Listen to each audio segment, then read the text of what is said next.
छोटी दिवाली को नरक चतुर्दशी के नाम से क्यों जाना जाता है, इसके पीछे जुड़ी है ये पौराणिक कथा। दीपावली से ठीक एक दिन पहले नरक चतुर्दशी पड़ती है। कार्तिक मास की कृष्ण पक्ष की चतुर्दशी तिथि के दिन छोटी दीपावली मनाई जाती है, जिसे नरक चतुर्दशी या नरक चौदस के नाम से भी जाना जाता है। आज हम आपको यही बताने जा रहे हैं कि छोटी दीपावली को नरक चतुर्दशी क्यों कहते हैं। दीपावली का त्योहार आने वाला है और इसकी तैयारियां भी हर जगह शुरू हो गई है। जैसा कि आप सब जानते हैं कि इस बार दीपावली 12 नवंबर 2023 को है। दीपावली का पर्व 5 दिनों तक मनाया जाता है। दीपावली से ठीक एक दिन पहले छोटी दीपावली मनाई जाती है।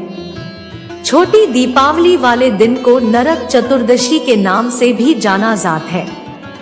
इस बार छोटी दीपावली 11 नवंबर 2023 को है।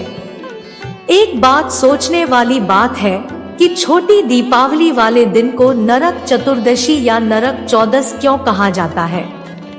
ये बात अक्सर हमारे जहन में आती है, तो आइए आज हम आपको बताते हैं कि छोटी दीपावली के दिन आखिर ऐसा क्या हुआ कि यह दिन नरक चतुर्दशी कहलाया जाने लगा।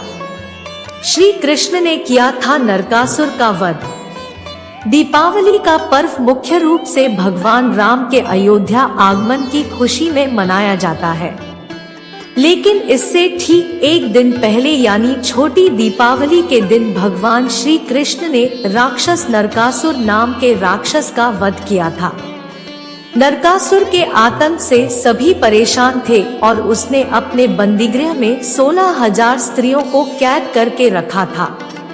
श्री कृष्ण ने नरकासुर का वध करने के बाद उन 16,000 स्त्रियों को नराकासुर की कैद से मुक्त कराया था। इस खुशी में लोगों ने दीप जलाए और नरकासुर के अंत की खुशी मनाई। इस कारण छोटी दीपावली को नरक चतुर्दशी कहा जाने लगा। नरकासुर के वध पर मनाई जाती है छोटी दीपावली। नरकासुर के वध के साथ ही उसके आतंक का भी अंत हुआ। इस खुशी में लोगों ने दिए जलाए। मान्यता है कि दिए जलाने से सकारात्मक ऊर्जा का प्रभाव होता है और इससे नकारात्मक ऊर्जा का दमन होता है। इस कारण इस दिन दिए जलाए जाते हैं और यह दिन नरक चतुर्दशी के साथ ही साथ छोटी दीपावली के रूप में मनाया जाता है। नरक चतुर्दशी के त्योहार को छोटी दिवाली और रूप चौदस भी कहते हैं।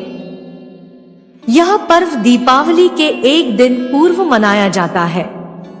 इस दिन श्री कृष्ण, यमराज, भगवान वामन, माता काली, हनुमान जी और शिव जी की पूजा होती है। आओ जानते हैं कि क्यों मनाई जाती है छोटी दिवाली। पौराणिक कथा। कृष्ण अपनी 8 पत्नियों के साथ सुखपूर्वक द्वारिका में रह रहे थे। एक दिन स्वर्गलोक के राजा देवराज इंद्र ने आकर उनसे प्रार्थना की, हे कृष्ण, प्रागज्योतिषपुर के दैत्यराज भौमासुर के अत्याचार से देवतागण त्राहि कर रहे हैं। क्रूर भौमासुर ने वरुण का छत्र, अदिति के कुंडल और देवताओं की मणि छीन ली है और वह त्रिलोक विजय हो गया है। इंद्र ने कहा, भौमासुर ने पृथ्वी के कई राजाओं और आमजनों की अति सुंदरी कन्याओं का हरण कर उन्हें अपने यहाँ बंदीगृह में डाल रखा है। कृपया आप हमें बचाइए प्रभु। इंद्र की प्रार्थना स्वीकार करके श्री कृष्ण अपनी प्रिय पत्नी सत्यभामा को साथ लेकर गरुड़ पर सवार हो प्रागज्योतिषपुर पहुँचे। वहां पहुंचकर भगवान कृष्ण ने अपनी पत्नी सत्यभामा की सहायता से सबसे पहले मुर दैत्य सहित मुर के 6 पुत्र ताम्र, अंतरिक्ष, श्रवण, विभावसु, नभस्वान और अरुण का संहार किया। मुर दैत्य के वध हो जाने का समाचार सुन भौमासुर अपने अनेक सेनापतियों और दैत्यों की सेना को साथ लेकर युद्ध के लिए निकला। भौमासुर को स्त्री के हाथों मरने का श्राप था, इसलिए भगवान श्री कृष्ण ने अपनी पत्नी सत्यभामा को सारथी बनाया और घोर युद्ध के बाद अंत में कृष्ण ने सत्यभामा की सहायता से उसका वध कर डाला। इस प्रकार भौमासुर को मारकर श्री कृष्ण ने उसके पुत्र भगदत्त को अभयदान देकर उसे प्रागज्योतिष का राजा बनाया। भौमासुर के द्वारा हरण कर लाई गई 16,100 कन्याओं को श्री कृष्ण ने मुक्त कर दिया। ये सभी अपहृत नारियां थी या फिर भय के कारण उपहार में दी गई थी और किसी और माध्यम से उस कारागार में लाई गई थी। वे सभी भौमासुर के द्वारा पीड़ित थी, दुखी थी, अपमानित, लांछित और कलंकित थी। सामाजिक मान्यताओं के चलते भौमासुर द्वारा बंधक बनकर रखी गई इन नारियों को कोई भी अपनाने को तैयार नहीं था।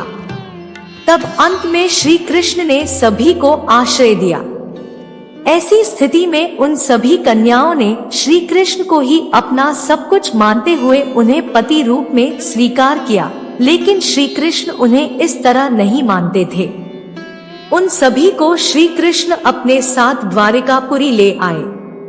वहां वे सभी कन्याएं स्वतंत्र पूर्वक अपनी इच्छानुसार सम्मान पूर्वक द्वारका में रहती थी, महल में नहीं। वे सभी वहां भजन, कीर्तन, ईश्वर भक्ति आदि करके सुखपूर्वक रहती थी। द्वारका एक भव्य नगर था जहां सभी समाज और वर्ग के लोग रहते थे। भागवत पुराण में बताया गया है कि भौमासुर भूमि माता का पुत्र था। विष्णु ने वराह अवतार धारण कर भूमि देवी को समुद्र से निकाला था। इसके बाद भूमि देवी ने एक पुत्र को जन्म दिया। पिता एक दैवी शक्ति और माता पुण्यात्मा होने पर भी पर भौमासुर क्रूर निकला। वह पशुओं से भी ज्यादा क्रूर और अधमी था। उसकी करतूतों के कारण ही उसे नरकासुर कहा जाने लगा। नरकासुर प्रागज्योतिषपुर का दैत्यराज था, जिसने इंद्र को हराकर इंद्र को उसकी नगरी से बाहर निकाल दिया था। नरकासुर के अत्याचार से देवतागण त्राहि कर रहे थे। वह वरुण का छत्र, अदिति के कुंडल और देवताओं की मणि छीनकर त्रिलोक विजयी हो गया था। वह पृथ्वी की हजारों सुंदर कन्याओं का अपहरण कर उनको बंदी बनाकर उनका शोषण करता था। नरकासुर अपने मित्र मुर और मुर दैत्य के 6 पुत्र ताम्र, अंतरिक्ष, श्रवण, विभावसु, नभस्वान और अरुण के साथ रहता था। भगवान कृष्ण ने सभी का वध करने के बाद नरकासुर का वध किया और उसके एक पुत्र भगदत्त को अभयदान देकर उसका राजतिलक किया। इसलिए मनाई जाती है छोटी दिवाली। एक श्री कृष्ण ने कार्तिक मास के कृष्ण पक्ष की चतुर्दशी को नरकासुर का वध कर किया था। इसी दिन की याद में दीपावली के ठीक एक दिन पूर्व नरक चतुर्दशी अर्थात छोटी दिवाली मनाई जाने लगी। मान्यता है कि नरकासुर की मृत्यु होने से उस दिन शुभ आत्माओं को मुक्ति मिली थी। 2 नरक चौदस के दिन प्रातःकाल में सूर्योदय से पूर्व उपटन लगाकर नीम, चिचड़ी जैसे कड़वे पत्ते डाले गए जल से स्नान का अत्यधिक महत्व है।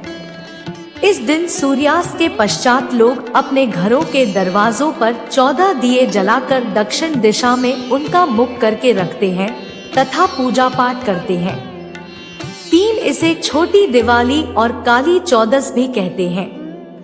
इस दिन हनुमान जयंती भी होती है। इस दिन शाम को हनुमान पूजा, काली पूजा और यमराज के निमित्त दिए जलाने से हर तरह का भय जाता रहता है और अकाल मृत्यु नहीं होती है और मरने के बाद व्यक्ति को नरक के दर्शन नहीं करना पड़ते हैं।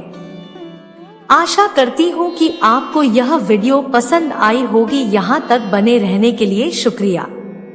ऐसी ही और वीडियो देखने के लिए हमारे इस चैनल ज्ञान की गंगा को सब्सक्राइब करें। धन्यवाद। हर हर महादेव।